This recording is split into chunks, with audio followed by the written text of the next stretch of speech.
হযরত আয়েশা রাদিয়াল্লাহু তাআলা আনহু বলেন, রাসূলুল্লাহ সাল্লাল্লাহু আলাইহি সাল্লামের বিছানা ছিল মোটা খেজুর পাতার তৈরি, যা ভাঁজ করে বিছানো হতো।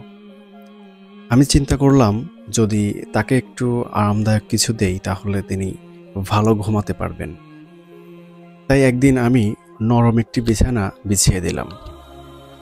সকালে যখন রাসূল সাল্লাল্লাহু আলাইহি সাল্লাম জাগ্রত হলেন তখন বললেন, আয়েশা, তুমি আমার জন্য কি বিছালে? আমি এতে এত আরাম পেয়েছি যে তাহাজ্জুদের জন্য উঠতে দেরি হয়ে গিয়েছিল। আমাকে আমার আগের বিছানায় ফিরিয়ে দাও। আমাদের নবী করিম সাল্লাল্লাহু আলাইহি সাল্লামের জীবন কত সুন্দর ছিল, কেমন ছিল তার লাইফস্টাইল, আর আমাদের লাইফস্টাইলটা আমরা কোথায় নিয়ে গিয়েছি? কখনো একবার চিন্তা করেছি?